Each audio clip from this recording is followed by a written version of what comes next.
माँ की सुबह। गांव के एक छोटे से घर में सुबह की पहली किरण जैसे ही खिड़की से भीतर आई, सावित्री देवी अपनी पुरानी चादर को ओढ़े बिस्तर पर लेटी लेटी छत को देख रही थीं। चाय की केतली अभी तक नहीं चढ़ी थी, लेकिन उनके मन में उथल पुथल जारी थी। आज भी कुछ खास नहीं था, न कोई त्योहार, न कोई मेहमान और न ही कोई खत। बस एक खामोशी थी जो पूरे घर में पसरी थी। दीवार पर टंगी आरव की बचपन की तस्वीर पर उनकी नज़र जा टिकी। छोटा सा मुस्कुराता चेहरा, स्कूल की यूनिफॉर्म में। आरव, उनका बेटा, अब शहर में इंजीनियरिंग की पढ़ाई कर रहा था। बहुत होशियार था वो। मेरा बेटा बड़ा आदमी बनेगा, वो हर किसी से गर्व से कहती थीं।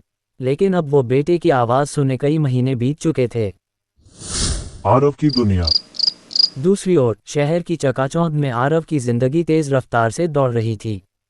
कॉलेज की क्लासेस, प्रोजेक्ट्स, दोस्त, पार्ट टाइम जॉब, सब कुछ इतना व्यस्त था कि उसने गांव की ओर देखना ही छोड़ दिया था। हर बार माँ का कॉल आता, वो बाद में बात करता हूँ कहकर काट देता। धीरे धीरे माँ ने कॉल करना भी बंद कर दिया। वो समझ जाएगी, आरव सोचता, बुजुर्ग हैं, इमोशनल हो जाती हैं।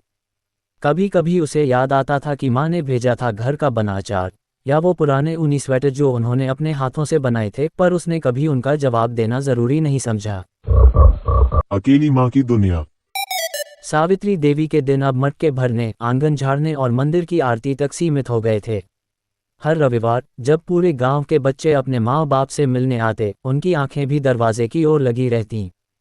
पर वहां सिर्फ सन्नाटा होता।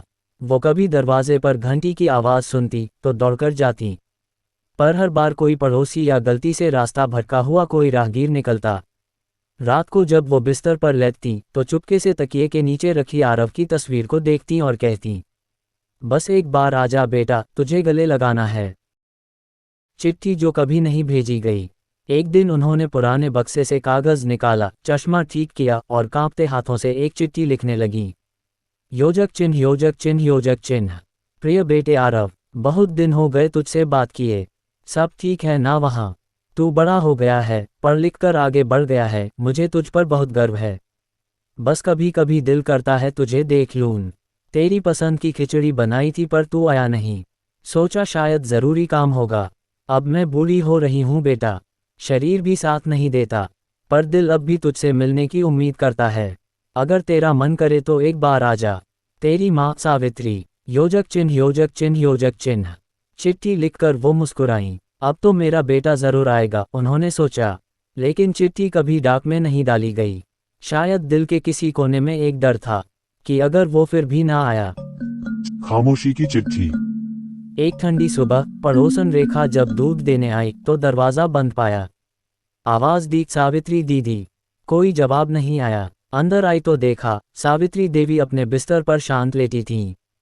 चेहरे पर वही मुस्कान थी जो माँ अपने बच्चों के नाम सुनकर लाती है। उनके हाथ में वो चिट्ठी थी जिसे उन्होंने कभी पोस्ट नहीं किया था।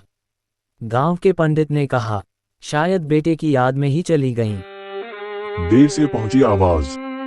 आरव को माँ की मृत्यु की खबर एक कॉल से मिली। सुनते ही जैसे जमीन खिसक गई उसके पैरों के नीचे से।